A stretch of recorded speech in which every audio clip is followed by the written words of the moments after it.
की बिबट्याची भीती वाटत नाही का, तेव्हा मी म्हणतो की तो त्याचं पोट भागवण्याचा प्रयत्न करतो, त्याच्या पोटाची भूक भागवण्याचा प्रयत्न करतो आणि त्याची भूक भागली पाहिजे याच्यासाठी मी प्रयत्न करतो. त्याचं घर जाळलेलं आहे आपण टोटल. प्रत्येक वर्षी आपलं त्याचं घर आपणच जाळतो. मग मी हे सांगत असतो की तुम्ही त्याचं घर जाळू नका. त्याच्या घरामध्ये त्याचं अन्न खाण्याचा शिकार करू नका. आणि त्याचं शिकार करून आपण खाल्लं तर आपल्याला चांगलं वाटतं, पण त्याचं आपलं खाल्ल्यानंतर मग आपल्याला वाईट वाटतं.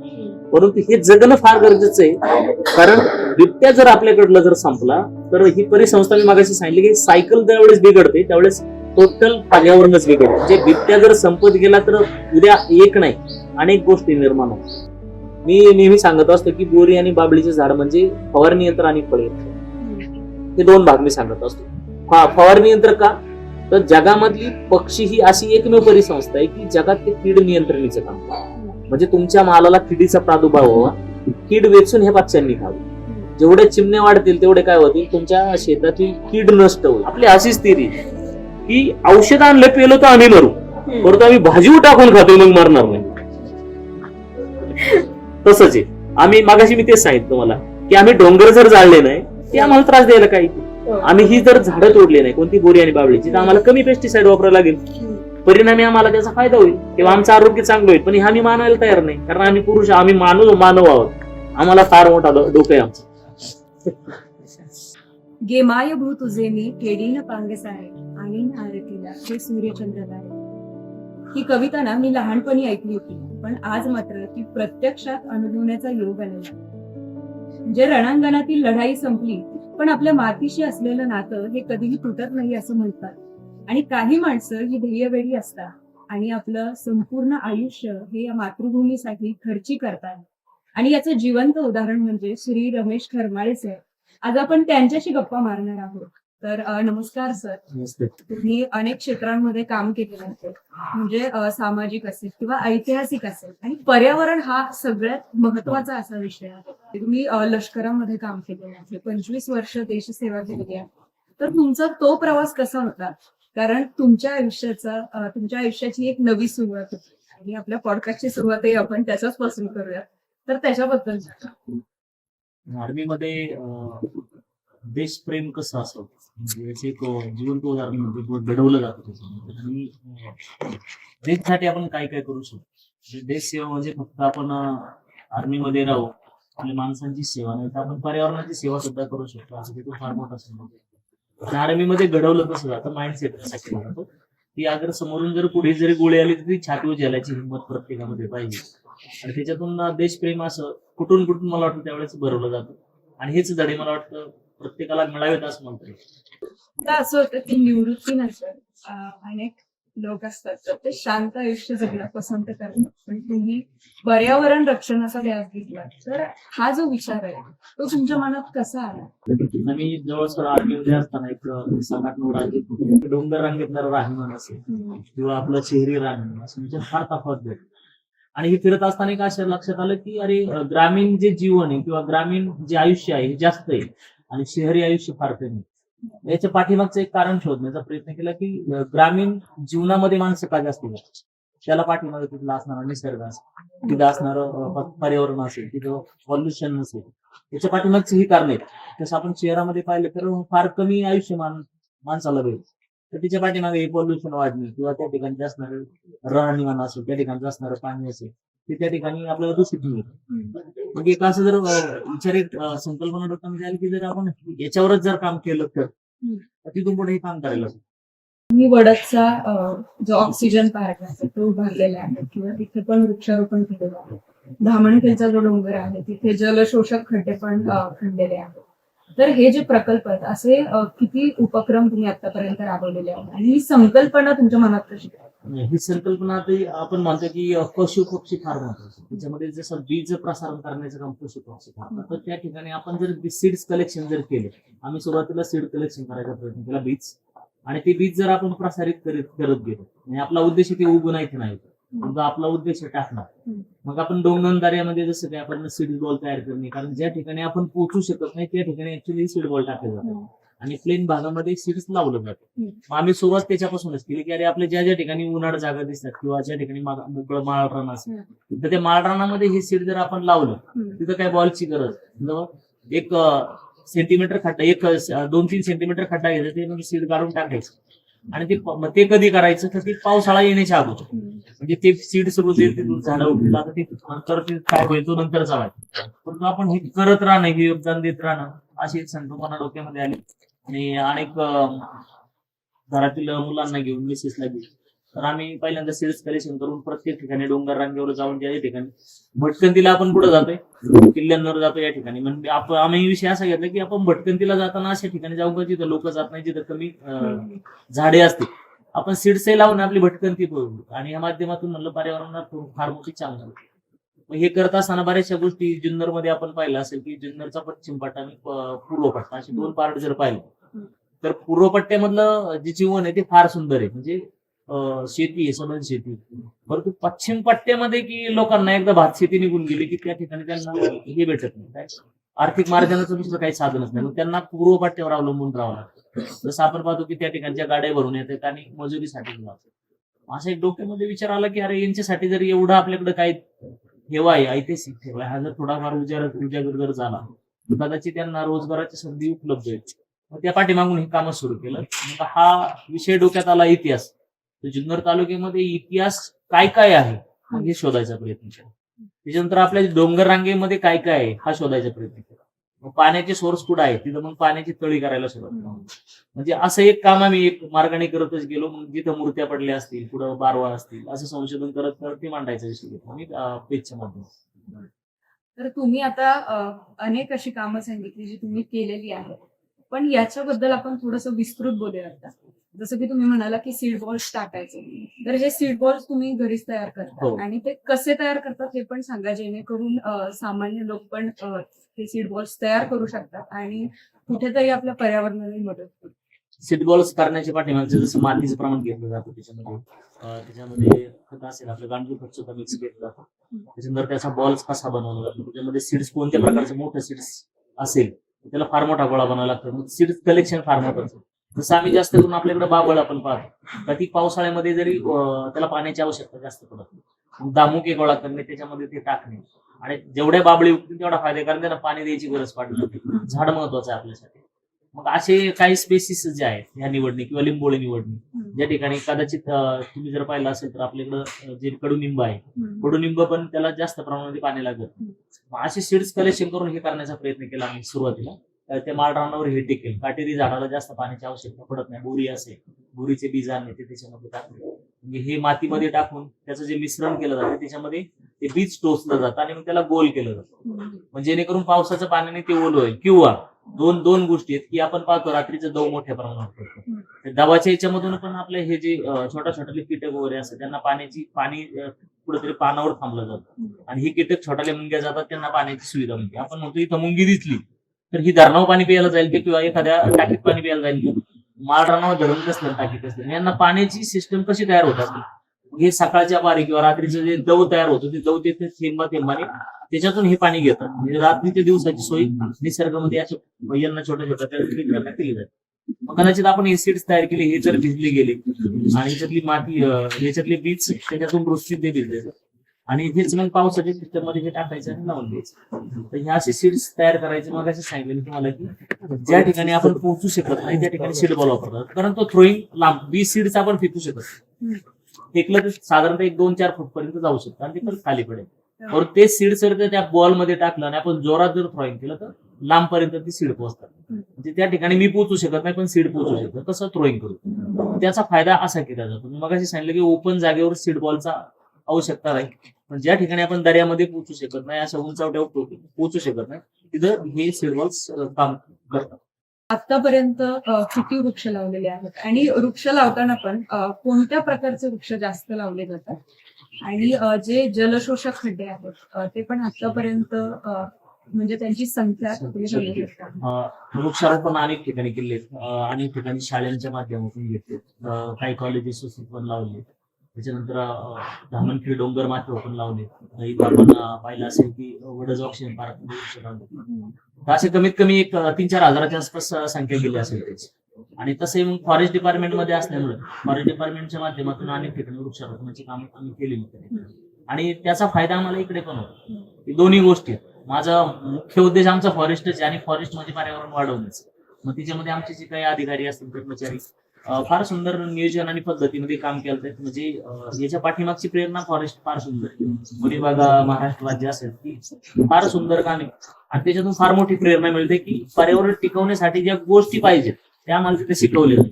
तर सर तुम्ही जे जलशोषक खड्डे खणवले तर आतापर्यंत त्यांची संख्या काय? पाण्याच्या सुविधांसाठी जो सुरुवात केली होती मी साधारणतः एक 2015 पासून सुरुवात केली. बोतार्डे आणि जो परिसर आहे टोटल अगदी सुकाळवेढा या ठिकाणी पहिली फिरती करणं, ज्या ठिकाणी पाण्याची नैसर्गिक पाण्याचे जे जलस्रोत आहे किंवा ज्या ठिकाणी पाणी झिरपतंय तर त्या ठिकाणी ते पाणी अडवता येईल. म्हणजे त्याचा एक अभ्यास केला होता की ज्यावेळेस फिरत असताना शेतकऱ्यांच्या शेतामध्ये वन्य प्राणी पाण्यासाठी यायचे आणि त्या शेतीचे ते नष्ट करायचे, थोडक्यात शेतीची नासधूस करायची. याच्या पाठीमागचं कारण जाणून घेण्याचा प्रयत्न केला की त्या शेतीमध्ये ते प्राणी जे यायचे ते पाण्यासाठी यायचे. पाण्याची अशी सुविधा आपल्याला वर काही करता येईल, आपल्याला तर काही पाईपलाईन वर घेऊन जाता येणार नाही. मग याच्यासाठी आपल्याला काय करता येईल तर ज्या ठिकाणी पाण्याची नैसर्गिक स्रोत आहे ते अडवले जाऊ शकतात हा एक विचार. मग त्या ठिकाणी छोटे खड्डे घेणे आणि त्या खड्ड्यातून ते झिरपणारं पाणी त्याच्यामध्ये साचलं जाईल आणि ते पाणी प्राणी येऊन पितील, जेणेकरून जेवढं काही प्राणी पितील ते खाली कमीत कमी जाणार. असा एक प्रयोग करून पाहिला, तुम्हाला सक्सेस झालेला पाहिलं. दुसरी गोष्ट, खड्डे अशा ठिकाणी करायची की त्यांची माहिती कोणाला द्यायची. कारण जर त्या खड्ड्यांवर प्राणी येणारे असं जर शिकाऱ्यांना जर सांगितलं त्या पाण्यापाशी येऊन शिकारी त्यांची शिकार करू शकतो असं डोक्यामध्ये आलं. आणि म्हणलं हे आपण जे काही जलस्रोतावर जे काम करूया आपण कोणाला सांगायचं. जसं पाणवठे निर्मिती करणे वगैरे, त्या ठिकाणी छोटे खड्डे घेणे, मोठं घेतलं तर अनेक प्राणी येतील त्या ठिकाणी, ते परत निदर्शनास येतील आणि त्यांची परत शिकार. असं न करता आपण डायरेक्ट त्या ठिकाणी छोटे खड्डे तयार करणे आणि स्वतःच्या ह्याच्यामध्ये एक छोटासा टिकाव असायचा, कुदळ खोरा असायचा, छोटाला आपलं जे येतं एवढं, त्या माध्यमातून ते तयार करत गेलो. आणि नंतर असं लक्षात आलं की सतत मी 4-5 वर्ष तिथं काम केल्यानंतर असं लक्षात यायला लागलं की बरेचसे प्राणी खाली येत नाहीत. हे कधी येत नाहीत, उन्हाळ्यामध्ये. त्याला सगळ्यात जास्त पाण्याचा प्रॉब्लेम हा उन्हाळ्यामध्ये. आणि मग ते करत असताना की हे खड्डे घेतले असताना असं निदर्शनाला की बरेचसे प्राणी येत नाहीत खाली. मग त्याच ठिकाणी काम करायला सुरुवात केली. अनेक लोक रांगेमध्ये फिरले आणि ते फिरून त्या ठिकाणी पाहणे की कुठे आपल्याला पाण्याची सुविधा तयार करायची. मग बोतार्डे परिसर टोटली भाग असतील 10 गाव. आणि या ठिकाणी ज्यावेळेस मी घाटघरमध्ये आलो त्या ठिकाणची असणारी 5-6 गाव, ते पश्चिम पट्ट्यामध्ये फिरायला सुरुवात केली. डोंगर भागामध्ये दिवसभर फिरणे, पाण्याचे स्रोत कुठं आहेत ते चेक करणे आणि त्या ठिकाणी खड्डे घेणे. त्या खड्ड्याच्या माध्यमातून नंतर माझी पोस्टिंग धामणखिल या ठिकाणी.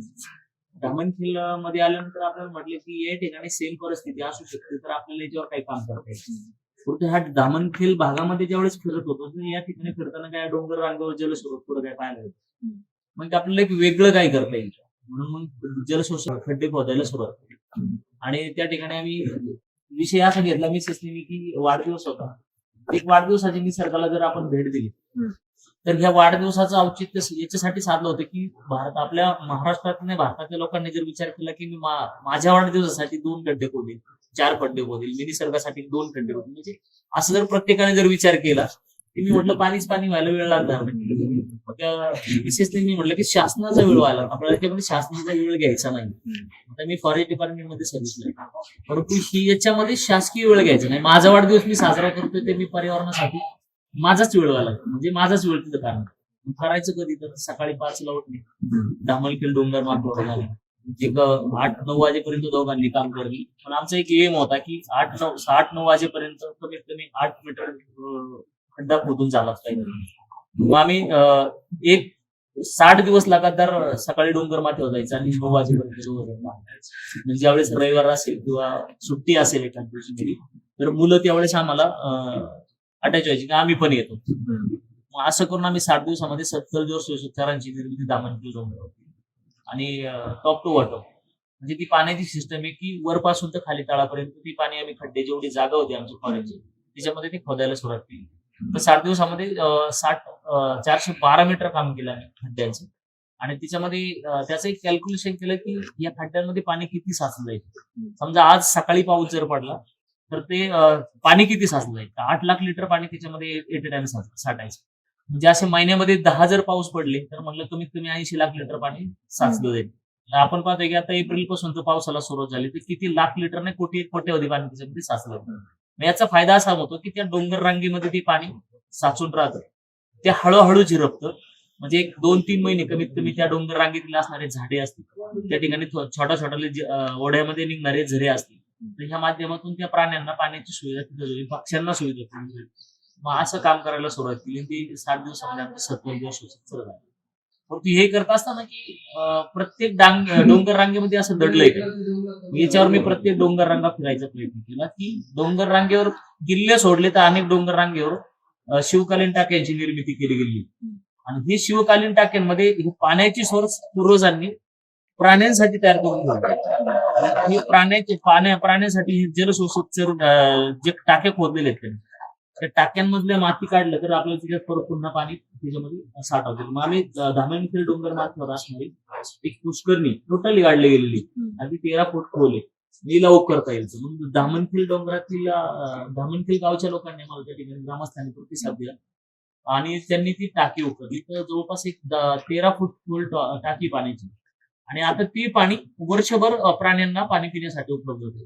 जसे मोर असतील त्या ठिकाणी, पक्षी असतील तिथे येऊन बसतात, मधमाशा असतील त्या ठिकाणी मधमाशांच्या अगदी कडेला येऊन बसतात आणि पाण्याची सुविधा मिळते. हे पाण्यावर काम करायला आम्ही सुरुवात केली. असे धामणखिल डोंगर माथ्यावर 60 दिवसामध्ये सर. तर आता सर वृक्षारोपण करताना तिची एक दुसरी बाजू असते, म्हणजे असं म्हणतात की झाडं लावणं आणि ते जगवणं तितकंच महत्वाचं. पण ती जगवण्यासाठी खूप मेहनत घ्यावी लागते. तर तुम्ही अनेक तळी, आताच तुम्ही म्हटलं की तळी खोदलेली आहे, तर असे कोणकोणते प्रकल्प किंवा काय पावलं उचलली गेली ती झाडं जगवण्याची? झाडं जगवण्यासाठी एक पहिल्यांदा माझी भटकंतीकडे नेहमीच असते की अशी कुठली जागा असेल तर त्या ठिकाणी पाणी अवेलेबल असू शकतं आणि त्या ठिकाणी पाईपलाईन एखादी गेली आणि पाईपलाईन गेली असेल तर त्या ठिकाणी आपण पाहतोय की एअर वॉल बसवले जातात आणि एअर वॉल मधून सतत त्या पाईपलाईन मधून पाण्याची गळती होतात. तर मी जुन्नर तालुका आपले पुरण असेल किंवा वडज असेल अशा अनेक ठिकाणी ज्या ठिकाणी अशी पाईपलाईन गेली, ज्या ठिकाणी अशी एअर वॉल बसवली, त्या ठिकाणी मिसेसला म्हटलं की आपण एक काम करूया, या ठिकाणी हे जे पाणी जाते डायरेक्ट जमिनीमध्ये याचा प्राण्यांसाठी आपण उपयोग करू. मग काय करता येईल, मग त्या ठिकाणी आपण तळ फोडू, शेततळ्यातला कागद आणूया आणि तो कागद त्याच्यामध्ये टाकूया आणि तेच पाणी आपण जे वेस्टेज पाणी चाललंय किंवा जमिनीमध्ये परत जाते ते कुठेतरी प्राण्यांना पिण्यासाठी उपलब्ध होईल. मग जे आम्ही याच्यामध्ये केलेलं आहे, पुरणमध्ये जो केलेला आहे खड्डा, एक साधारणतः एक 12x12चा एक गोल खड्डा केलेला आहे, त्या ठिकाणाहून एक पाईपलाईन गेली. मग त्या ठिकाणी आम्ही तो कागद आणला, त्याच्यामध्ये टाकला, तर असं निदर्शन असाल की उन्हाळ्यामध्ये ते पाईपलाईन मध्ये पाणी चालते आणि 400-500 जनावर रोज पाणी पिऊन जातात. मग असे एक अनेक ठिकाणी केले की याचा पाण्याचा वापर जर प्राण्यांसाठी जास्त करून, आता तर पाण्याची सुविधा आहेत परंतु याचा वापर उन्हाळ्यामध्ये व्हावा आणि उन्हाळ्यात जास्त करून प्राणी कुठे येतात, पाण्यासाठी खाली येतात. म्हणजे पाणी त्यांना तिथंच उपलब्ध होईल. वेस्टेज पाण्याचा वापर असा एक येत आहे. आणि दुसरं जे इथं ओडजमध्ये जो ऑक्सिजन पार्क उभारला, मग त्या ऑक्सिजन पार्क मध्ये आम्ही जागेजागेची 5 तळी केली आणि ते पाणी जसं साचेल, जसं मोटर चालू होईल, पाईपलाईन चालू होईल, ते लिक्विडचं पाणी त्याच्यामध्ये साचलं जाईल आणि त्याच्यातून ते पाणी बादली उचलून घातलं जाईल. याच्यामध्ये असं काही फार मोठं काम करतोय असं नाही. आमचा त्याच्यामध्ये स्वार्थ की आमचा व्यायाम झाला पाहिजे. कमीत कमी लावलेली झाडं जगवण्यासाठी आम्ही जाऊ त्या ठिकाणी. म्हणजे एक एम आहे आमचं की सकाळी आपल्याला व्यायाम भेटेल, संध्याकाळी या झाडांच्या माध्यमातून व्यायाम. म्हणजे आमचं काही फार थोर काम आहे असा विषय नाही. फक्त ते आमचं आरोग्य नीट व्हावं म्हणून आमचा तो उपक्रम आहे.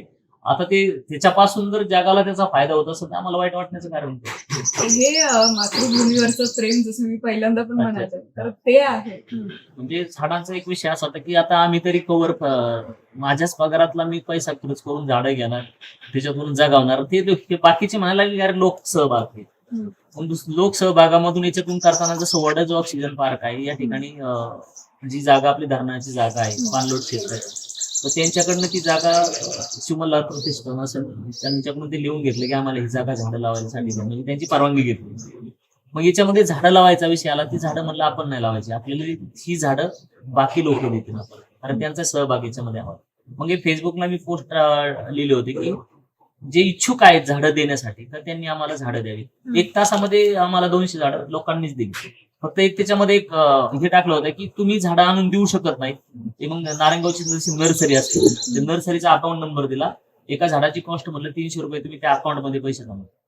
10 जिल्ह्यातली 37 लोकांनी ती झाडं दिली आणि त्यांना मी आश्वासन दिलं की ही झाडं मी जगवेल, तुम्ही फक्त झाडं द्या, झाडंही देऊ नका, झाडं आम्ही घेतो, आम्हाला जी पाहिजे ती.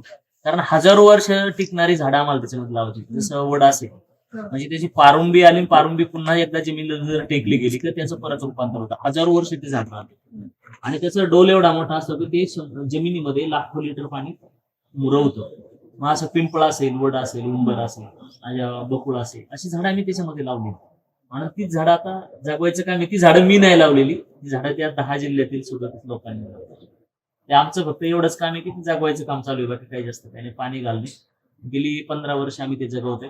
अनेक ठिकाणी झाडं लावली जात आहेत परंतु ती जगवली जात नाही.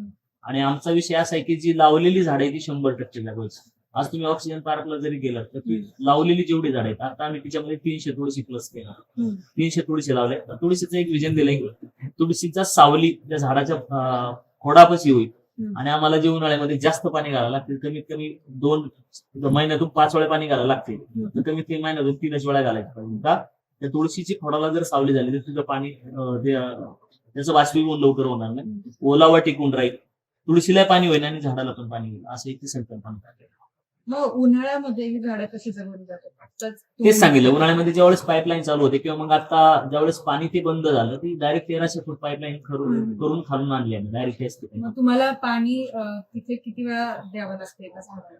आता उन्हाळ्यामध्ये, आता उन्हाळा नसून सुद्धा आता पाणी द्यावं लागतं, कारण त्या ठिकाणी मुरमाड क्षेत्र आहे आणि त्याच्यातलं पाणी लवकर उडून जातं. ते आम्ही 2-3 दिवसांनी एकदा परत पाणी घालतो, सकाळ आणि संध्याकाळी. कारण एवढा वेळ पाणी द्यायचं म्हणजे जवळपास 600 झाडं झाली आणि दोघांना कंटिन्यू 600 झाडांना काही सकाळी पाणी देणं होत नाही, तर 300 झाडं सकाळी आणि 300 झाडं संध्याकाळी, असं एक आमचा चालू असतं. ते खरंच खूप प्रेरणादायी असतं. आता याचाच दुसरा भाग तो म्हणजे वणवा. तुम्ही वणव्यावर पण अनेक व्याख्यानं दिलेली आहेत. झाडं जाळण्याचा प्रयत्न होतो किंवा उन्हाळ्यामध्ये वणवा लागतो, तर मग याच्यावर मात करण्यासाठी तुम्ही काय प्रयत्न करता? मला वाटतं आपल्या जी महाराष्ट्रामध्ये सगळ्यात जास्त जी जंगलांचा नाश जो होतो, विनाश होतो, हा वणव्यामुळे होतो. कुठंतरी शेतामध्ये आपण बांध पेटवतो, शेतातली आग जी बांधाने जंगलापर्यंत जाते आणि ही जंगलं उद्ध्वस्त, ही जंगलं नाही उद्ध्वस्त, अक्षरशः ही प्रत्येकाचा उद्ध्वस्त होते. आपण लक्ष देतो, आपण म्हणतो की अमेझॉन सारखी जी जंगल आहे ती आपली जगाचं फुफ्फुस म्हटलं जाते. जगाचं फुफ्फुस का म्हटलं जातं याचा विचार कोणी करत? म्हणजे जगाचं फुफ्फुस याचा अर्थ जगामध्ये जेवढे व्यक्ती आहेत त्या व्यक्तींना श्वास देण्याचं काम ही झाडे जंगले करत असतात आणि त्याच्यातून जे कुठेतरी ऑक्सिजन त्यांना त्याच्यातून भेटतो, म्हणून कुठेतरी माणसं आज जगतायत. मी मागाशी सांगितलं तुम्हाला की आज पाहतोय की अटॅकचे प्रमाण वाढले. याला कारण आहे की याच्यामध्ये वाढणारं कार्बन, हवेमध्ये वाढणारं कार्बन, आणि ह्या कार्बन माणसाचं काय होते, जेवढा कार्बन वाढत जातं तेवढं जागतिक तापमान वाढतं. आपल्या जुन्नर तालुक्यामध्ये आज मेथीची शेती होत नाही एप्रिलमध्ये, कारण ह्या 42 डिग्री सेल्सिअसला मेथीची शेती होत आणि ही मेथीची शेती का, मेथी उगतच नाही. तर हे 42 मध्ये असं होते, तर जर हे टेम्परेचर असं जर वाढत गेलं आणि हे टेम्परेचर जर वाढत गेलं तर आपली संपूर्ण शेती नष्ट होणार. म्हणजे तुम्ही शेतामध्ये उद्या काही पेरलं तर ते उगवणारच. याच्यापासून धोका कोणाला आहे? आपल्यालाच. म्हणजे याच्यापासून माणूसच विलुप्त होणार, कारण आपल्याला खायलाच काय भेटणार मग शेतात आपण असेच उपाशी सर्व मारणार. हे नियंत्रण करायचं काम ही झाडं करतात. म्हणजे हे पर्यावरणामध्ये जेवढा कार्बन वाढत जाईल तेवढं उष्णता वाढत जाईल आणि जेवढी उष्णता वाढत जाईल तेवढी शेती नष्ट होईल आणि शेती नष्ट झाली की माणूस नष्ट व्हायला वेळ लागणार नाही. म्हणजे तुम्ही जर विचार केला की दिल्लीमधलं जे टेम्परेचर आज 53 डिग्री सेल्सिअस गेले, तर 53 डिग्री सेल्सिअस मध्ये दिल्लीतल्या लोकांना श्वास घेता येत नाही आज. तर 60 डिग्री सेल्सिअस मध्ये ही संपूर्ण झाडं मोठ्या जागेवर जळून जाते. परिणामी शेती टोटल उद्ध्वस्त होईल आणि माणूस नावाचा प्राणी उद्ध्वस्त व्हायला वेळ लागणार. मग हे टिकवायचं काम, ह्या हवेतला कार्बन खेचायचं काम ही झाडं करतात. कुठेतरी प्रकाश संश्लेषण क्रियेमध्ये हवेतला कार्बन खेचतात आणि हा कार्बन खेचला जातोय म्हणून कुठेतरी आपल्याला थंडावा मिळतोय. परंतु हे जर प्रमाण असंच जर वाढत गेलं तर आपण, कारण आपलं ध्येय जगणं आहे, मरणं नाही. आणि आपल्याला जर मारायचं नसेल तर आपण झाडं वाढवणं फार गरजेचं आहे. आपल्याला जर जगायचं असेल तर आपण जंगलं टिकवली फार गरजेचं आहे. आणि जंगल टिकवायचे असेल तर वनवा आपण पेटवला नाही पाहिजे. कारण या वनव्यामध्ये सगळंच नष्ट होतं. म्हणजे याच्यामध्ये पक्षी प्राणी नष्ट होत आहेत, अनेक प्रकारच्या प्रजाती नष्ट होत आहेत, त्याच्यानुसार अजून प्रदूषण वाढतंय. आणि जंगलं जाळल्यामुळं तिथली झाडं नष्ट झाल्यामुळे हवेतला कार्बन खेचला जात नाही. हवेतला कार्बन खेचला जात नाही म्हणून पर्याय आपल्याला उष्णतेला सामोरं जावं लागतं. सरळ सरळ हा विषय आहे आणि हा प्रत्येकाने कुठेतरी घेतला पाहिजे. पण आपली शेती करत असताना आपण शेतीचा बांध पेटला नाही पाहिजे किंवा आपण जंगलामध्ये आग लावली नाही पाहिजे. त्याचं कारण ते जंगल नष्ट झाली का आपण नष्ट होतो. आता आपण तुम्ही केलेले जे रेस्क्यू ऑपरेशन्स आहेत त्याच्याकडे वळूयात. जगेन मायभूतीच्यासाठी हे पुस्तक तुम्ही लिहिलं तर कसा अनुभव होता आणि कोणते सेक्शन आहेत जे तुम्हाला सांगायला आवडतं? तर रेस्क्यू ऑपरेशन पाहिले तर मी आतापर्यंत अनेक रेस्क्यू जगेन मायभूती पुस्तकामध्ये लिहिले. पुस्तक लिहिणं हा काय माझ्या डोक्यामध्ये कुठला विषय आलेला नव्हता. मी फक्त ते रेस्क्यू जे झालेत त्याची जी सत्यस्थितीवर मी ते लेख लिहिले आणि ते फेसबुकवर निसर्गरम्य जुन्नर तालुका असेल किंवा माझ्या स्वतःचे वॉलपेपर असेल किंवा सह्याद्री सौंदर्याचं फेसबुक ग्रुप असेल याच्यावर ते मांडले. आता याच्या पाठीमागचं कारण आहे की हे रेस्क्यू मांडण्या पाठीमागचा फार मोठा उद्देश आहे. आणि हे रेस्क्यूचं पुस्तक जे लिहिलं हे पुस्तक मी प्रत्येक अनेक सर असतील ज्येष्ठ इतिहास तज्ञ लेखक त्यांनी मला एक ज्यावेळेस ते जुन्नर तालुका फिरायला आले सोबत आम्ही फिरत होतो आणि त्यांना मी सहज असे अनुभव होते. मला म्हटले मी की मेजर तुम्ही हे कुठेतरी पुस्तक रूपामध्ये मांडला. याच्यामधून होईल काय की ह्या तुम्ही जे रेस्क्यू लिहिले त्या रेस्क्यू मागे काय म्हणजे नक्की काय त्यांना मार्गदर्शन भेटेल त्यांना सांगितलं. तर ते त्याच्यातलं एक फॉर एक्झाम्पल मी तुम्हाला सांगतो की आपल्या बेल्लेगावची दुर्घटना असेल किंवा माळशेज घाटाची दुर्घटना असेल, बेल्ल्यातला रेस्क्यू फार खतरनाक. बेल्ले गावामध्ये विहिरीमध्ये ती डेथ झाली. ज्यावेळेस आमची पर्यटनाची मिटिंग आले फाट्याला चालू होती त्यावेळेस भांडे असतील किंवा कोकराळे असतील, राहुलजी पात्रकर असतील, आम्ही त्या ठिकाणी पर्यटनामध्ये मिटिंगला होतो. आम्ही तसेच निघालो त्या ठिकाणी आणि बेल्ले गावामध्ये गावात गेल्यानंतर पाहिले की गावाच्या चारी बाजूला ग्रामस्थ उभे होते आणि ग्रामस्थ उभा असताना पाहिले की त्या विहिरीमध्ये 3 जण पडलेले होते आणि त्या 3 जण पडले असताना तिथं पाहिलं आम्ही की त्या विहिरीत गावाला पूर्ण वेढा दिलाय गावकऱ्यांनी आणि विहिरीमध्ये 3 जण पडले आणि ते पडलेले 3 जण का पडले त्याच्या पाठीमागची पार्श्वभूमी जाणून घेण्याचा प्रयत्न. काय झालं नाही ते ती जी विहीर आहे ती जिल्हा परिषदेच्या शाळेच्या उत्तरेला विहीर आहे आणि त्या विहिरीमध्ये हे 3 जण पडलेले. त्या ठिकाणची जी वस्ती आहे साहेबची त्या वस्तीतल्या लोकांनी काय केले की आलेला कचरा आलेली भाजी ती त्या विहिरीमध्ये टाकली, आलेलं प्लास्टिक त्या विहिरीमध्ये टाकलं आणि ज्यावेळेस सरपंचांनी ते विहिरीचं मोटरीचं बटन दाबलं पाणी अगदी उन्हाळ्याचे प्रसंग आहेत, विहिरीला पाणी कमर एवढंच आणि मोटर चालू केल्यानंतर त्या फुटबॉलला ते विहिरीत पडलेलं प्लास्टिक अडकलं आणि पाणी यायचं बंद झालं. पाणी यायचं बंद झाल्यानंतर त्या ठिकाणी असणारे सरपंचांनी त्या ठिकाणी असणारी वडील समाजाची डोके ठेवली आम्हाला एवढा मोबाईल जेवढा कागद काढून घेऊन. पण त्या ठिकाणी 50 जण तयार झाले. बाप होता, पुतण्या होता आणि मुलगा होता. ते त्या विहिरीपाशी गेले, त्यांनी त्या नाडा सोडला. कोणी म्हटले की तुम्ही दोघांना एक्सपिरियन्स नाही विहिरीमध्ये कारण 70 फूट खोल विहिरी. तर ते मी काढतो म्हणजे नाडा सोडला. वडील सर खाली गेले आणि तो फुटबॉल हलवला. वडील पाण्यामध्ये बेशुद्ध. ते बेशुद्ध झाल्यानंतर मुलांनी विचार केला. मुलगा म्हणला बाबाला काहीतरी झाले, नानाला काहीतरी झाले म्हणून तो सर खाली गेला. त्याने वडिलांना हलवून तो बेशुद्ध. आता त्याचा भाऊ वर होता. या भावाने थोडा आरडाओरडा केला. त्याचा भाऊ पळत आला. जे दादाला नानाला काहीतरी झाले मी खाली जाऊन पाहतो. तो त्या नाड्याने सर खाली गेला. त्यांना हलवलं. तो बेशुद्ध झाला. त्याचा जो भाऊ होता तो वर होता. त्यांनी ग्रामस्थांना गोळा केलं. म्हणले मी विहिरीमध्ये उतरतो परंतु माझ्या कमरला रस्सी बांधा, मला असा काही प्रॉब्लेम झाला तर वर ओढून. त्यांनी थोडंसं डोकं लावलं. मग तो अर्ध्या विहिरीपर्यंत जाऊपर्यंत पडायला लागला. त्याला ग्रामस्थांनी तसाच उठवला. म्हणजे कमीत कमी आपण विहिरीमध्ये मोटार आहे, करंट आहे, काहीतरी विचार केला पाहिजे. आपण उतरला तसं त्यांनी काही तिघांनी विचार केला नाही. 3 जण त्याच्यामध्ये नेले. तिथं खाली विहिरीमध्ये नेले. मग ते असं निदर्शनास आलं की त्या विहिरीत ज्यावेळेस कडेला आम्ही उभे होतो त्यावेळेस त्या विहिरीत फार भयंकर दुर्गंधी येत होती आणि तिथे दुर्गंधी म्हणजे तो येणारा दुर्गंधी येत होती म्हणजे आपण गोबर गॅस मध्ये जो वायू वापरला जातो मिथेन, तो मिथेन वायू त्या विहिरीमध्ये तयार झाला. वरून जे प्लास्टिक टाकलं होतं, भाजी टाकली होती, ते कुजलं होतं, त्याच्यातून ते मिथेन तयार झाला. मिथेन मध्ये गुदमरून ते 3 जण मेले कारण त्यांना ऑक्सिजन भेटला. मग त्याच्यानंतर आमचं रेस्क्यू ऑपरेशन सुरू झालं. संध्याकाळी रात्रीचे 11 वाजेपर्यंत आम्ही ऑक्सिजन सिलेंडर वगैरे मागवून घेतली. आणि हे जेवढे आमची जी टीम होती, जितो बँडे असतील, राहुलजी पाटील असतील, निलेजी ठाकरे, आम्ही सगळ्यांनी ते केलं. लेडीला जितो बाईपर्यंत आणि ऑक्सिजन सिलेंडर लावून अक्षरशः ते 3 मृतदेह त्यावेळेस बाहेर. तर हा प्रसंग ते म्हटले तुम्ही लिहा, कारण काय माहितीये का, लोकांना माहित नाही. आता आपण पाहतोय की मध्य प्रदेशामध्ये सेम घटना घडली. गाई विहिरीमध्ये पडली आणि त्यांना काढायला 6 जण उतरले, 5 जण मिळाले. त्याचं कारण होते त्याच्यामध्ये मिथ्यामुळे. सेम कहाणी कल्याणला तशीच घडली ती विहिरी. तर म्हणले तुम्ही जर हे रेस्क्यू लिहिले, हे जर लोकांनी जर वाचले तर भविष्यामध्ये त्यांना कुठेतरी याच्यातून शिकवण भेटेल आणि अशा अनेक जणांची जीव वाचले. म्हणून असे रेस्क्यूज मी त्या जगन माई पुस्तकामध्ये लिहिले की ते की घाटवाटांचा एक अर्थ त्याच्यामध्ये पार्ट दिला की तुम्ही घाटवाटेने जाताना जंगलामध्ये कशा कोणत्या वनस्पतीला हात लावू नका, जंगल पेटू नका, तुम्ही पाणी तोडू नका, तुम्ही वरडू नका त्या ठिकाणी. तुम्हाला जर पक्षी प्राणी पाहिजे असेल तर तुम्ही सावकाश जा, हळू जा, कुठलाही आरडाओरडा न करता, कुणालाही डिस्टर्ब न करता जा, तुम्हाला त्यांचं दर्शन मिळेल. आणि ज्या ज्या ठिकाणी अवघड प्रसंग आहेत असं मी त्याच्यामध्ये वर्णन केलं. तर आता जर पाहिलं तर प्राणी आणि पक्ष्यांची संख्या ही खूप कमी होत चालली. म्हणजे चिमणी जी पूर्वीच्या काळी मोठ्या संख्येत दिसायची, पण आता तिची संख्या खूप कमी होत चालली आहे. किंवा पोपट असेल, असे जे पक्षी आहेत ते खूप कमी दिसतात. तर मग ही संख्या वाढवता कशी येईल किंवा काय प्रयत्न केले जाऊ शकतात? खूप छान प्रश्न विचारला मॅडम, आणि मला अपेक्षित होता की असा प्रश्न मला अजूनपर्यंत विचारला तर तुम्ही विचारलाय. आपण प्रत्येक झाडाचे एक वेगळेपण आहे आणि प्रत्येक झाडावर पक्षी प्राणी राहणारे वेगवेगळे. जसं तुम्ही म्हणताय की चिमणी लुप्त होत चाललेली, सुगरण सगळ्यात जास्त कुठं पाहायला भेटायचे आपल्याला?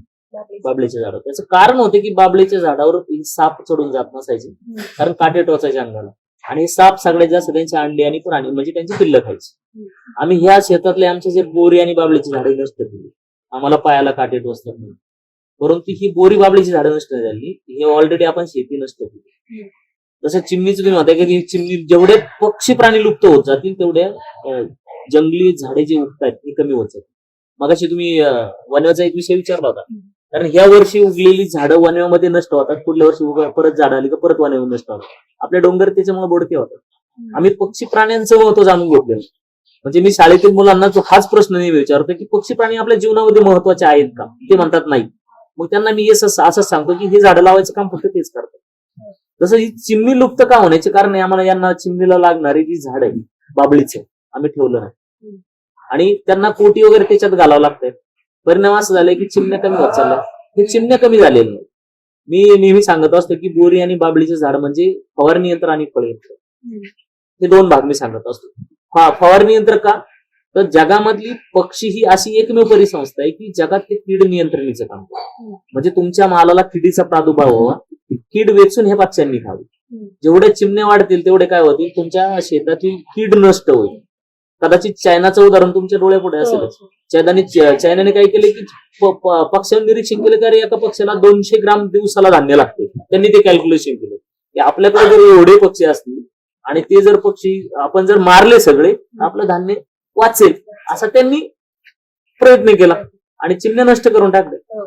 चिमण्या टोटल नष्ट केल्यानंतर त्यांच्या असं लक्षामध्ये आलं की आता जिथं 5 पोती धान्य व्हायचे तिथं 1च पोती व्हायला लागली. त्यांनी परत लक्ष दिलं की हे का घडलं असं. मग त्यांनी त्यांच्या निदर्शनास आलं की किडीचा प्रादुर्भाव आपल्या मालाला एवढा झाला, आपल्याला 1 तर 2 गोष्टी, त्याच्यावर पेस्टिसाइड वापरायला लागेल, आणि जेवढी पेस्टिसाइड वापरायला लागले तेवढे आपल्याला परत काय होतील, रोग होतील. तो कोणता होईल? कॅन्सर होईल. बरं, दुसरी गोष्ट अशी की ही कीड नियंत्रण करायचं काम कोण करायचं? चिमण्या करायचं. विदाऊट फवारणीचं, विदाऊट पैशाचं आपल्याला ते रोग नष्ट करून देत आहे, कीड नष्ट करून देत आहे. आणि ह्या किडीमुळे काय झालं की त्यांचा माल नष्ट झाला आणि 5च्या ठिकाणी 1च पोतं धान्य व्हायला लागले.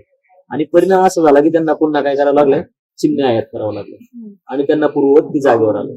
म्हणजे ही संस्था जर नष्ट होत गेली, पक्षी नावाची संस्था, तर मी तुम्हाला आता सांगितलं की जगामध्ये अशी एकमेव संस्था आहे की कीड नियंत्रणीचं काम करते. तुमचं कीड नियंत्रण नाही झालं, तुम्हाला पेस्टिसाइड वापरावं लागते, आणि तुम्हाला पेस्टिसाइड वापरावं लागते. जेवढं कष्ट करतोय, जेवढं कामावलं तेवढं पुन्हा डॉक्टरला घालतो. तर आपण ह्या पक्ष्यांकडे फोकस करणं गरजेचं आहे. जे पक्षी कारण आहे त्याच्यामध्ये पेस्टिसाइडमुळे पक्षी कमी होत आहेत, त्यांना लागणारी झाडं आपण नष्ट केलेत. मग मी तर हेच सांगेल की प्रत्येक शेतकऱ्याने आपल्या शेतामध्ये बोरी आणि बाबळीचे झाड 100% आता सगळ्यात महत्वाचा विषय, जुन्नर तालुक्याला गेले कित्येक वर्ष भेडसावतोय तो म्हणजे बिबट्या. म्हणजे असं समीकरण झालंय की जुन्नर तालुका आला की बिबट्या हा बिबट्या. आलाच. आणि आता बिबट्याची संख्या इतकी वाढत चालली आहे की महाराष्ट्रभर हा विषय चर्चेमध्ये आहे. तर तुम्ही एक खूप सुंदर पोस्ट लिहिली जी मी वाचली आणि मला ती अच्छा. सांगायला आवडेल. ती अशी होती की जग साखर झोपेत असताना मी आणि माझी पत्नी डोंगर माथ्यावर जातो आणि तिथे गेल्यावर एकच आमचं ध्येय असतं की निसर्ग संवर्धन. आणि त्याच्याच खाली तुम्ही असं लिहिलं की लोक मला विचारतात की बिबट्याची भीती वाटत नाही का, तेव्हा मी म्हणतो की तो त्याचं पोट भागवण्याचा प्रयत्न करतो, त्याच्या पोटाची भूक भागवण्याचा प्रयत्न करतो आणि त्याची भूक भागली पाहिजे याच्यासाठी मी प्रयत्न करतो. तर बिबट्याची जी संख्या वाढत चालली आहे आणि अनेक मृत्यू पण होतात, हल्ले होतात, माणसांवर हल्ले होतात, तर याच्या मागे काय कारण आहे? आणि मला असं वाटतं की बिबट्याची संख्या वाढण्याचं मूळ कारण शोधणं खूप महत्त्वाचं आहे आणि याच्यावर काय उपाययोजना आपल्याला करता. आता तुम्ही मला गेली एक तासभर तुम्हीच मला प्रश्न विचारताय. मला बिबटे वाढण्याचं कारण मी तुमच्याकडूनच जाणून घेऊ आणि तुम्हीच मला उत्तर देणार. मला हे सांगा की हे पक्षी प्राणी राहतात कुठे? जंगलामध्ये राहतात. हे कुणाचं घर आहे? 33% जंगल ही शासनाने त्यांच्यासाठी ठेवलेली आहेत किंवा त्यांना राहण्यासाठी ह्या जागा उपलब्ध केल्या. त्या जंगलामध्ये जनावर चरायला जातात कुणाची जातात? आपले जातात. बरोबर. ते जंगलामध्ये जाऊन लाकडं कोण तोडतं? आपण. त्या जंगलामध्ये जाऊन शिकार कोण करतं? आपण. त्या जंगलाला लास्टला आग कोण लावून देतो? समजा त्या जंगलामध्ये जर बिबट्या राहत असेल आणि त्याचं घर जर जाळलं तिथं, तो जाईल कुठे? कुठे जाईल तो? आपल्या मग आता त्याचं सगळं जाळं तिथं खायला त्याला काय आहे? कारण लिहिता येतं, वाचता येतं, आपलं स्वतःचं संरक्षण आपल्याला करतो. त्याला फक्त पोटाची भाषा कळते. मग आम्ही हेच सांगतो की तुम्ही आता काळजी घेणं फार गरजेचं आहे. शासकीय व्यवस्था, शासकीय यंत्रणा ज्यावेळेस केलं जाईल तोपर्यंत केलं जाईल त्यावेळेस केलं जाईल, परंतु स्वतःची काळजी तोपर्यंत घेणं आपलं काम. म्हणजे आम्ही जे सूचना देतोय की अरे तुम्ही रात्रीचं बाहेर पडू नका, त्याचं कारण आहे तुम्ही बाहेर पडला तर त्याला खायचंच, कारण त्याला उपाशीच आपण ठेवलेलं आहे, त्याचं घर जाळलेलं आहे आपण टोटली. आणि दुसरी गोष्ट तो राहून आपल्या ऊसामध्ये याच्यासाठी झाले की प्रत्येक वर्षी आपलं त्याचं घर आपणच जाळतो. मग मी हे सांगत असतो की तुम्ही त्याचं घर जाळू नका, त्याच्या घरामध्ये त्याचं अन्न खाण्याचा प्रयत्न शिकार करू नका. आणि त्याचं शिकार करून आपण खाल्लं तर आपल्याला चांगलं वाटतं, पण त्याचं आपलं खाल्ल्यानंतर मग आपल्याला वाईट वाटतं. परंतु हे जगणं फार गरजेचं आहे. कारण बिबट्या जर आपल्याकडलं जर संपला तर ही परिसंस्था मी मागाशी सांगितली की सायकल त्यावेळेस बिघडते, त्यावेळेस टोटल पर्यावरणच बिघडतं. म्हणजे बिबट्या जर संपत गेला तर उद्या एक नाही अनेक गोष्टी निर्माण होतात. आज बिबट्या एक समस्या आहे, भविष्यामध्ये बिबट्या जर संपला तर अनेक समस्या निर्माण आहेत. आज आपण पाहतोय की इथंच धामणखेल गाव परिसरामध्ये टोमॅटोची शेती उद्ध्वस्त करतायत माकड, तर शेती धोक्यामध्ये येईल. म्हणजे त्यावेळेस तो प्रॉब्लेमच चालू राहणार आहे. शासन जो निर्णय घेईल तोपर्यंत घेईल, परंतु आपण हे जे सायकल आहे कदाचित डोंगरांना आगी नाही लावलंय तर तो त्याच्या घरी पुन्हा राहिला. आता तो ऊसामध्ये राहतोय, उलट एक फायदा आपल्याला त्यांनी मोठ्या प्रमाणामध्ये केलाय. एक तर भुसी आपल्याला पाहतो की आपण त्याच्या उंदरांच्या भुसींचा उकेर आपल्याला पाहायला मिळतो. दुसरी गोष्ट आपल्याकडे बिबट्या समस्या एवढी नाही, एवढी समस्या आपल्याकडे घोणस आहे.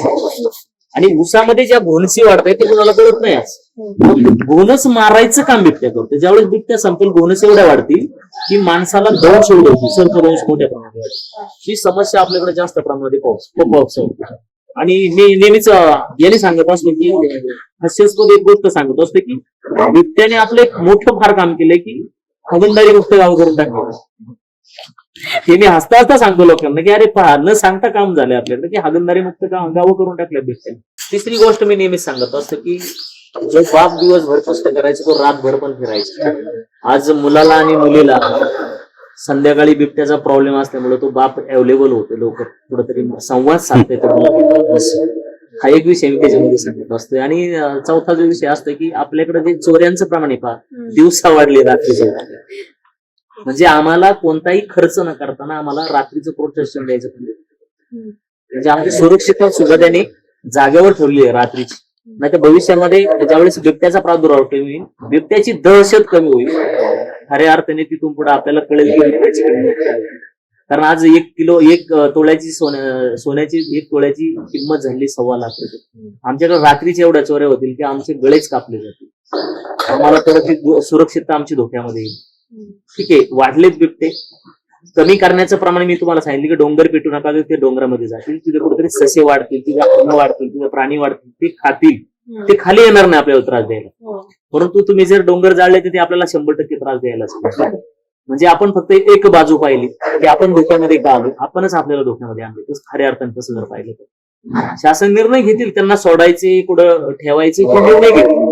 तोपर्यंत जर आपण डोंगर रांगा जर नाही पेटवल्या तर कदाचित आपल्याला 50% सुरक्षितता भेटू शकते त्यांच्यापासून.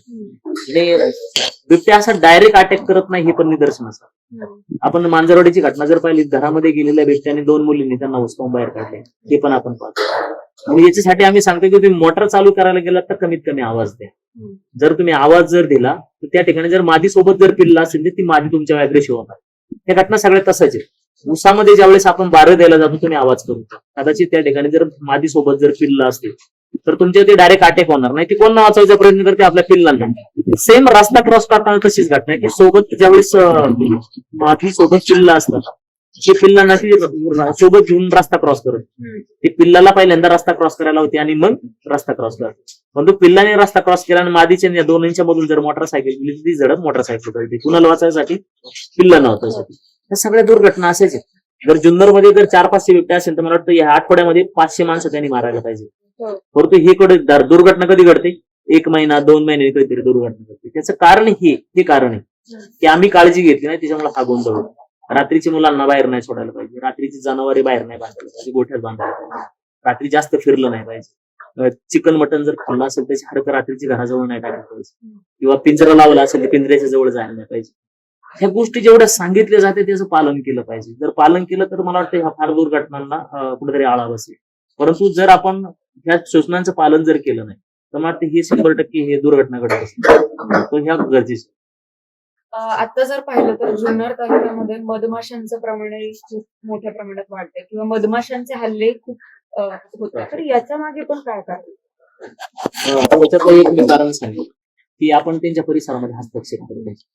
मी मगाशी सांगितलं की 33% जंगले ठेवले त्यांच्यासाठी. तुम्ही शेतातलं बांबळीचं झाड काढून टाकलं तुमच्या पायाला पोहोचलं. तुम्ही फिरायला त्यांच्या घरामध्ये जाते, त्यांनाही कुठेतरी टोचते.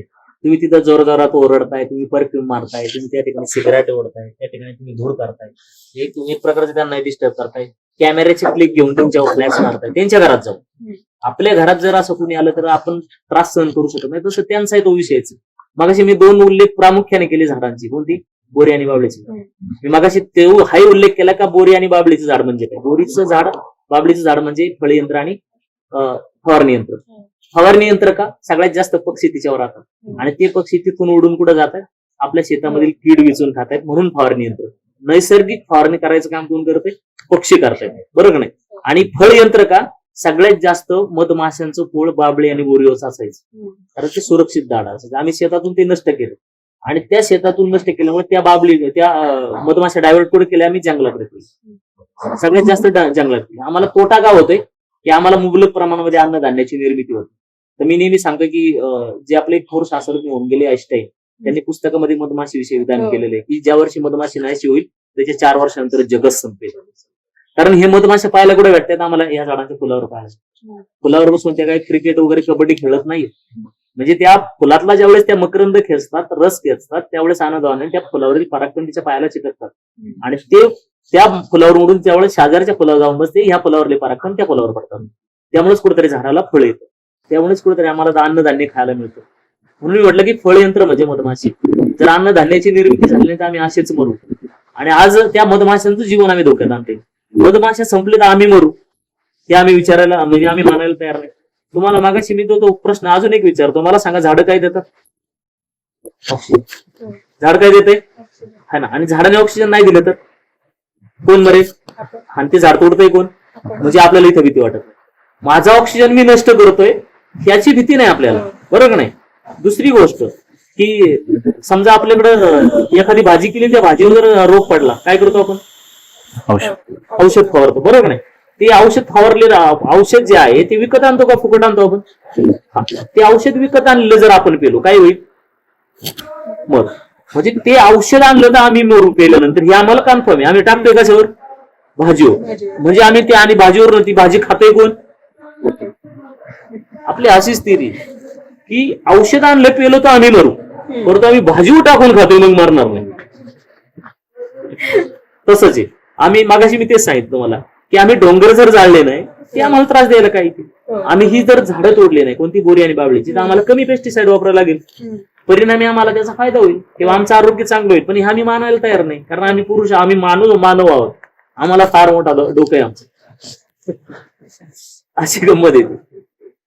तर आता आपण प्लास्टिककडे वळूयात. प्लास्टिक ही जागतिक समस्या झालेली आहे. म्हणजे तुमच्या मी काही पोस्ट पण पाहिल्या, त्याच्यामध्ये तुम्ही काही फोटोज टाकले होते की एक कुत्रा जो कचऱ्याच्या ढेरामध्ये बेशुद्ध पडलेला होता, किंवा एका गायीच्या पोटामधून प्लास्टिक बाहेर आलं.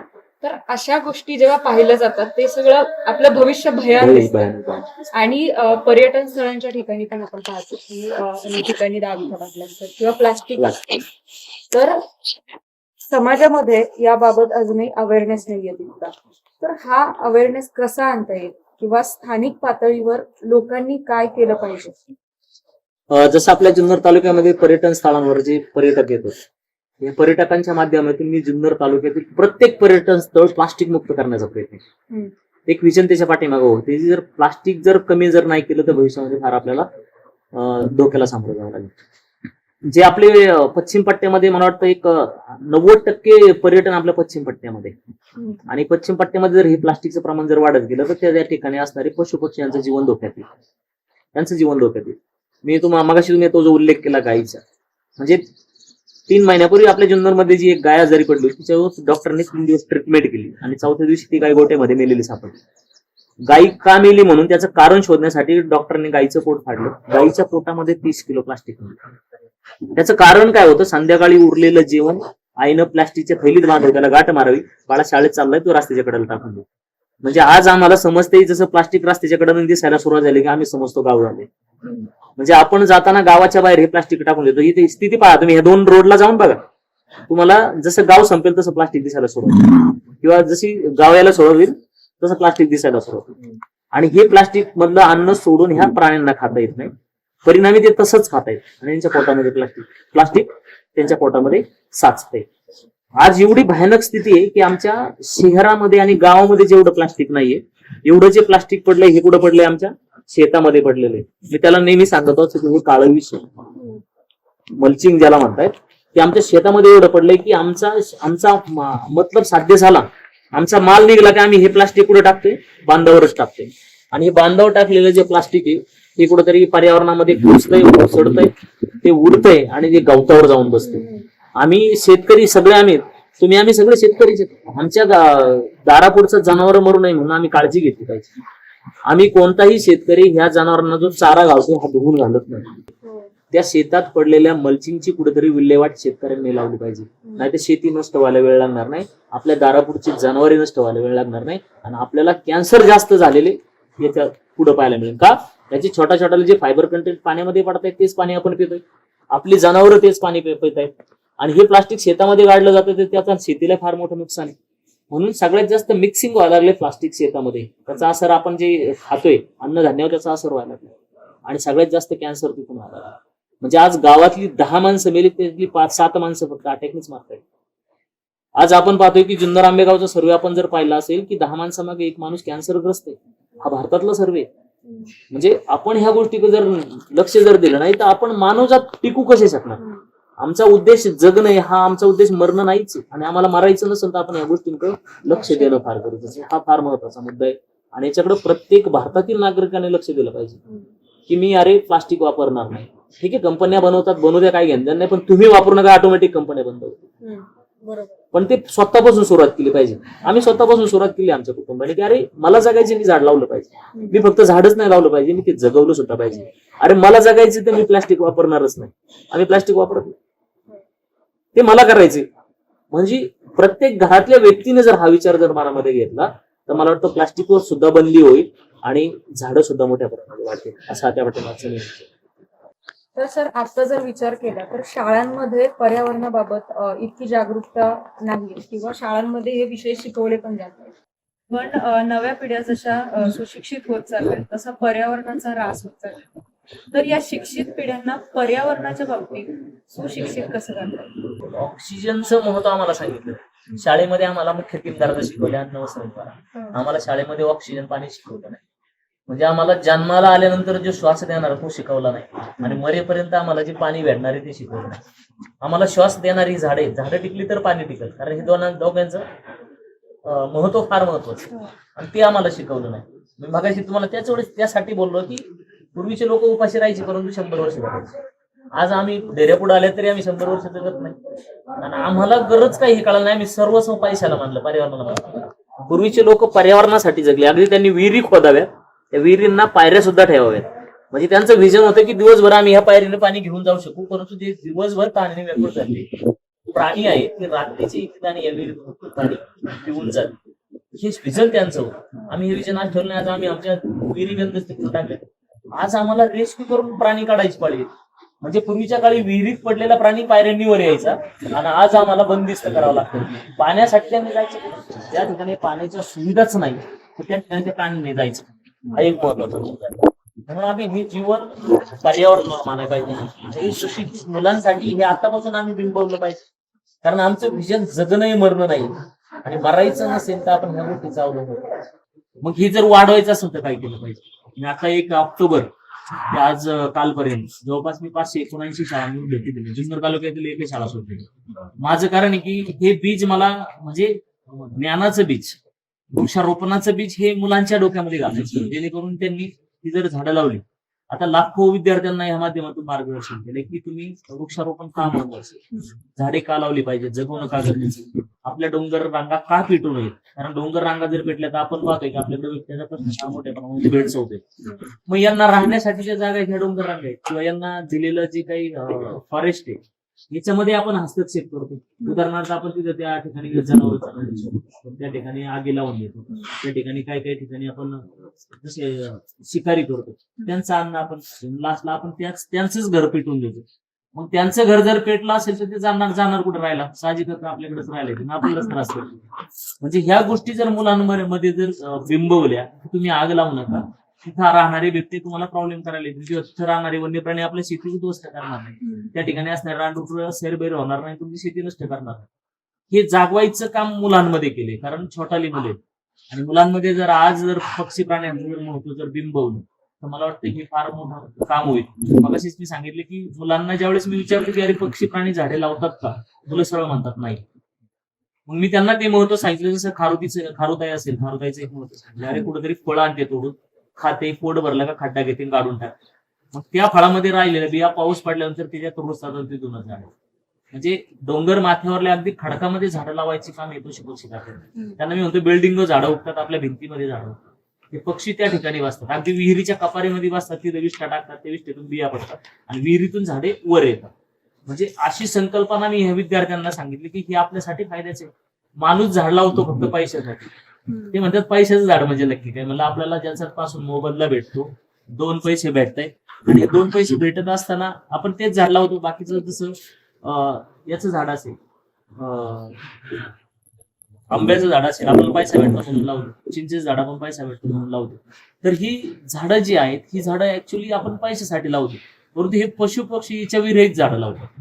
त्याचा फायदा आपल्याला होतो. आता आपण पाहतोय डोंगर रांगेवर आपल्याला कोणत्या फळाचं झाड दिसत नाही, परंतु त्याच्यापासून आपल्याला ऑक्सिजन भेटतो, पर्यावरणामधला कार्बन घेतला जातो आणि आपल्या आरोग्यासाठी ही फार महत्वाची. म्हणून पशु पक्षी जेवढे वाढतील तेवढी झाडं वाढतील आणि जेवढी झाडं वाढतील तेवढं आपलं आरोग्य चांगलं राहील. याचा फायदा आपल्यासाठी. कारण आपल्याला आपण पाहतोय की आज दिल्लीमधल्या शाळा बंद कराव्या लागतात. आपल्या पुण्याची स्थिती आपण सांगितली की संध्याकाळी शेकोटी पेटू नका म्हणून आदेश दिले जातात. याच्या पाठीमागचं कारण कुठेतरी आपला श्वास बंद होतो आणि हा श्वास जर आपला बंद व्हायचा नसेल तर हवेतला कार्बन खेचला गेला पाहिजे. आणि हवेतला कार्बन जर खेचला गेला नाही तर त्याचा दुष्परिणाम आपल्यावर होताना पाहायला मिळतो. आपण पाहतोय की 50 ते 60% लोक आता फक्त कशाने मारताय, अटॅकनीच मारताय. आता आपल्या जुन्नरची परिस्थिती पाहिली की जेवढे आता जे 5-10 दिवसामध्ये मिळते अटॅकनीच, तर ही अटॅकची कारण काय आहेत आपण त्याच्या मुळाशी जाऊ. हे पर्यावरणाशी रिलेटेड गोष्टी आहेत. कुठेतरी आमचं त्या माध्यमातून कुठेतरी प्रदूषण वाढतंय, त्याचा इफेक्ट आमच्यावर होते. कुठेतरी जेवणामध्ये आम्ही पेस्टिसाइड जास्त प्रमाणामध्ये येते, त्याचा अटॅक होते, कॅन्सर वाढत. तर ह्या गोष्टींचं ज्ञान जर मुलांना जर देतो तर ते कुठेतरी म्हणजे थांबलं जाईल आणि त्या मुलांच्या माध्यमातून पर्यावरणकडे. आणि दुसरा जो विषय सांगितला जातोय की प्लास्टिकचा विषय मी त्यांना मुलांना जास्त करून मानते. जसे काही दुर्घटना आहे की आपण कुठेतरी चॉकलेट खातो, बिस्किट खातो आणि हे कागद आपण असेच टाकतो. कुठेतरी या पर्यावरणामध्ये प्राणी येतात, त्यांना वाटतं खायची गोष्ट आहे, ते खातात, ते प्लास्टिक खातात आणि मारतायत. म्हणजे हे जर होऊ नये, प्राण्यांची याच्यापासून हत्या होऊ नये किंवा प्राणी याच्यापासून मरू नये, तर मी तेच सांगत असतो की तुम्ही ज्यावेळेस पर्यावरणामध्ये जाता ते बिस्किट चॉकलेट जे घेऊन जाता कागद रिटर्न घेऊन येता. कारण आता प्राणी मारतात त्यांना जर फाडलं त्यांच्या पोटाच्या पोटामध्ये प्लास्टिक, म्हणजे ह्या गोष्टी मुलांना आता जर म्हणजे या ठिकाणी त्यांना जर सुरक्षित सांगितल्या सुशिक्षित जर केलं तर मला वाटतं याच्यापासून फार मोठा फायदा पर्यावरणासाठी होईल. आणि पर्यावरणासाठी फायदा झाला तरी कुठेतरी आपलं आरोग्य चांगलं पाठीमागचं.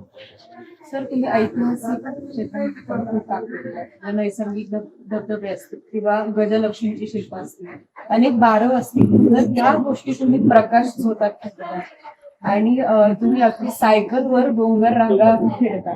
तर हे अनुभव कसे होते आणि ह्या बाबत तुम्ही काय सांगता? मॅडम, इतिहासच आपल्याला जगवतो. जर कदाचित ही इतिहास जगवणारा जर आपल्या तालुक्याला लाभला नसता तर आपण मला वाटतं कदाचित फार मागे असतो. आज आपण पाहतोय की शिवनेरी किल्ला आहे, शिवनेरी किल्ला आहे म्हणून जुन्नरचं नाव आहे. आणि या जुन्नर मध्ये येणारे जेवढे काही व्यावसायिक आहेत ते शिवनेरीवर अवलंबून आहेत. जसं आपण लेण्याद्रीला जातो त्या ठिकाणी 150-200 दुकानं टाकली, पुन्हाचे जेव्हा टाकली. जर तिथे लेण्याद्रीत नसतात तिथे 200 दुकानं तयार. आपण ओझरला गेलो तर त्या ठिकाणी 100-200 दुकानं आहेत. हे इतिहास आम्हाला जगवणार आहे आणि हा इतिहास जागवायचं काम आम्ही केलं पाहिजे. म्हणून आपल्या जुन्नर तालुक्याला जो काय ऐतिहासिक वारसा लाभलेला, ऐतिहासिक वारसा लागेल हा जगापुढे नाही. सिंगापूर सारख्या देशाला स्वतःच प्यायचं पाणी नाही, जगामध्ये पर्यटन म्हणून बाप देश आहे. आमच्या जुन्नर तालुक्याला एवढं वैभव लावलंय परंतु आम्हाला त्याची किंमत कळाली नाही. परंतु याची किंमत जर आम्हाला कळाली असती तर आज आम्ही पण फार मोठ्या लेवलला असतो.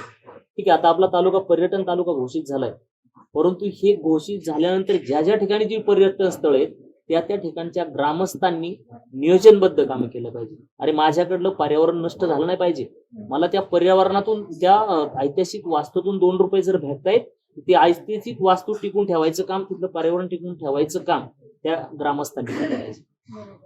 प्लास्टिकवर नियोजन त्यांनी केलं पाहिजे. माझ्या परिसरामध्ये प्लास्टिक गेलं नाही पाहिजे. माझ्या परिसरामध्ये कोणत्याही प्रकारची जी वनस्पती ती तुम्ही तोडली नाही पाहिजे.